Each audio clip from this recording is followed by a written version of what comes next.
ओम वंदे गौमात्र। मित्रों, अपने जीवन में प्रत्येक मनुष्य की कुछ चाह होती है और वो सफल होना चाहता है और कई बार वो मनचाही चीज़ पा भी लेता है, फिर भी जो मिल गया है उसका आनंद, उसकी खुशी वो मिल नहीं पाती उसको। और कई बार वो चीज़ मिलने के बाद उसके अंदर तनाव और अधिक बढ़ जाता है, जिसको बहुत अधिक परेशान हो जाते हैं। और कई बार ऐसी स्थिति में उनको समझ में नहीं आता क्या करूं, ये मेरे मन की चीज़ मिली, फिर मुझे इतनी सारी परेशानियां क्यों हो रही हैं, मुझे इतने कष्ट क्यों हो रहे हैं, मुझे आनंद क्यों नहीं मिल रहा है।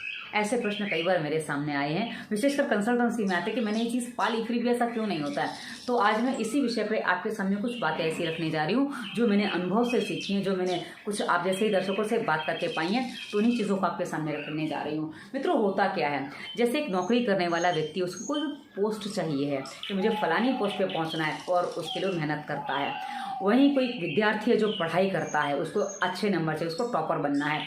वहीं कोई व्यक्ति जिसको एक ड्रीम हाउस बनाना है, कोई व्यक्ति जिसको अपनी ड्रीम कार खरीदनी है, कोई व्यक्ति है जिसको अपने ड्रीम बॉय ड्रीम गर्ल से शादी करनी है, और कोई व्यक्ति है जिसको अपने जीवन में कुछ आध्यात्मिक सिद्धियाँ पानी, जैसे कुंडलिनी जागरण है। क्योंकि मेरे पास कुंडलिनी जागरण के लिए बहुत सारे प्रश्न आते हैं, तो आज मैं इसी विषय को मैंने शामिल किया ताकि आप इस बात पर स्थिति स्पष्ट कर सकें। फिर क्यों मिल जाता है, फिर आनंद क्यों नहीं होता है।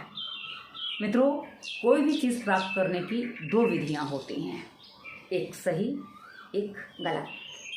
अब यदि आप जिस चीज़ को पाना चाहते हैं, जिस व्यक्ति, वस्तु या जिस भी अध्यात्म जो भी आप पाना चाहते हैं, उसके लिए उसकी जो प्रोसेस होती है, प्रक्रिया होती है, जो मेहनत होती है, यदि आप पूरी मेहनत करते हो, उसके बाद जब वो चीज़ आपको मिलती है तो उसके लिए आप में धैर्य भी होता है, उसको आप ठीक से समझ भी पाते हो और उसका पूरा आनंद ले पाते हो। और ये वीडियो उनके लिए है भी नहीं जो सही तरीके से चीज़ें करके आनंद ले पाते, क्योंकि यहाँ तो बात ये है कि आपको मनचाही चीज़ मिलने के बाद भी आनंद क्यों नहीं मिल पाता है, उसकी खुशियाँ क्यों नहीं मिल पाती हैं। बात तो इस विषय की है। अब मित्रों, होता क्या है, इसको एक उदाहरण से बताना चाहूँगी। मैं अपने बचपन की एक बात बताऊँ। मेरे पिताजी हैं, वो एक बात हमारे बचपन में कहते थे कि 10वीं पास कर लो, घड़ी मिल जाएगी। मतलब 10वीं से पहले घड़ी नहीं मिलती थी।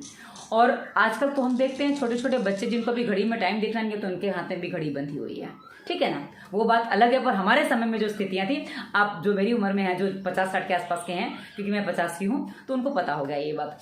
अब वहीं 12वीं पास कर लो, साइकिल मिल जाएगी, क्योंकि हमें साइकिल आसपास के लिए चाहिए थी, तो स्कूल को जाना नहीं होता था, स्कूल लंबा था मेरा, तो 12वीं पास कर लो, साइकिल मिल जाएगी।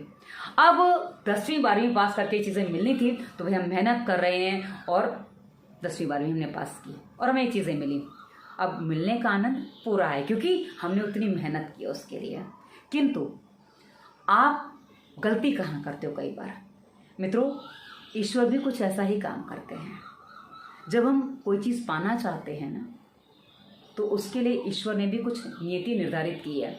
जैसे एक छोटा सा उदाहरण और दूं, किसी को कुंडलिनी जागरण करना है ना, तो कुंडलिनी जागरण करने की प्रक्रिया है जिसमें अष्टांग योग का पालन करना होता है। उसके बाद आप आगे सिद्धियों की तरफ बढ़ते हैं, धीरे धीरे बढ़ते हैं। उसमें पहले यम नियम का पालन करना होता है, आपको बहुत कुछ उसमें अपनाना होता है, बहुत कुछ छोड़ना होता है, ब्रह्मचर्य का पालन करना होता है, साथ ही सत्य अहिंसा सारी चीज़ें करनी होती है। शरीर का भी ध्यान रखना होता है। उसके बाद आसन का अभ्यास करना है जिसमें आप अपने आप को स्थिर बिठाना सीख पाएँ। उसके बाद आपको करने हैं थोड़ा प्राणायाम, ताकि आप सांसों पर नियंत्रण कर सकें, जिससे आपके शरीर की शुद्धि हो सके। ये पूरी प्रक्रिया है कुंडलिनी जागरण तक पहुंचने के लिए। किंतु आजकल क्या है, आप देखिए बहुत सारी वीडियो यूट्यूब पर पड़े हैं, गुरु कृपा से ये पाएँ, गुरु कृपा से वो पाएँ।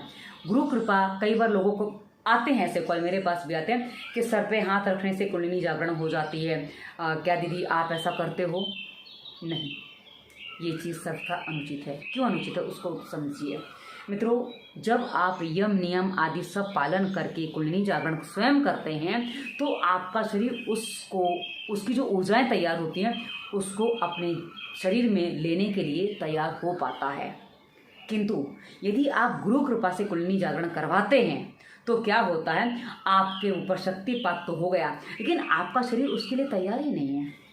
इसको ऐसे समझिए, एक सामान्य प्लग जो होता है ना, जिसमें हम कोई भी मोबाइल चार्ज कर लेते हैं, कोई टेबल फैन वगैरह लगा लिया, उसमें आप एसी का प्लग नहीं लगा सकते, उसमें आप एसी नहीं चला सकते। यदि चलाओगे तो क्या होगा, जल जाएगा।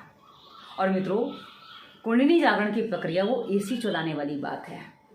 तो यदि आपका शरीर उसके लिए तैयार नहीं है, क्योंकि आपने यम नियम आदि का पूरा पालन नहीं किया, उसके लिए आप तैयार नहीं है। और यदि आपको सिद्धि मिल जाती है, आपकी कुंडली जागरण हो जाती है, तो उन ऊर्जाओं को आपका शरीर झेल नहीं पाता है, जिसके कारण से कई बार कुछ लोग पागल होने की स्थिति तक पहुंच जाते हैं। ये मैंने देखा है।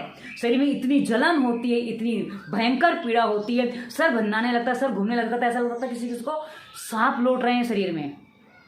ये स्थिति क्यों बनती है? क्योंकि आपका शरीर उसके लिए तैयार नहीं था। आपने कुछ चीज़ें प्राप्त तो कर ली, पर वो आपका ढंग उचित नहीं था। हाँ, आपने धन खर्च किया होगा, लेकिन आपने जो मूल करना था वो नहीं किया है, तो आपका शरीर उसके लिए तैयार नहीं होता। वैसे ही मित्रों, आप कोई भी चीज़ कर रहे हैं जिसमें आप बलपूर्वक कोई चीज़ कर लेते हैं, तो क्या होता है, आप उसके लिए आपका मन, आपका माइंड और बॉडी रेडी नहीं है, तैयार नहीं है, और आपको मिल जाती है तो आप उसमें एडजस्ट नहीं हो पाते हो।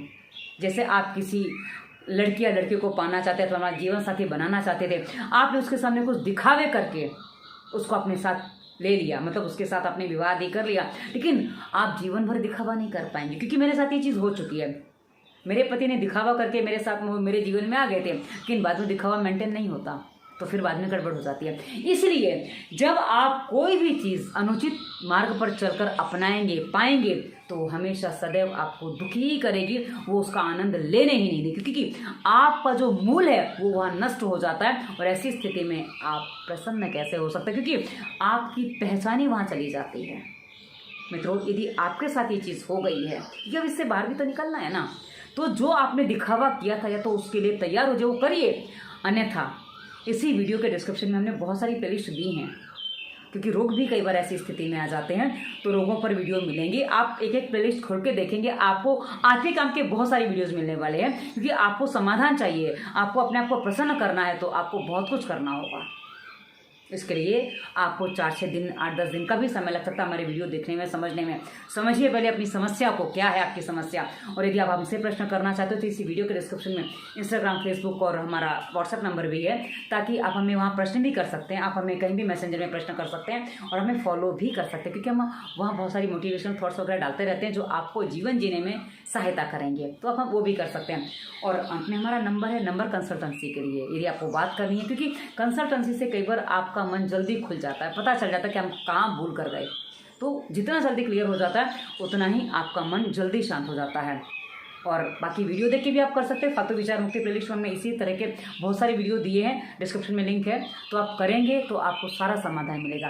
पर मित्रों, ये समाधान आपके अपने हाथ में कोई और आपके लिए करने नहीं आएगा, ये आपको अपने लिए करना होगा। आपको अपने भीतर से अपने आप को सही करना होगा। कर पाएंगे तो सब कुछ ठीक है, वरना चल रहा है वो तो चल ही रहा है, आनंद तो नहीं है। वीडियो कैसा लगा उसे बताइएगा। धन्यवाद। वंदे मातरम।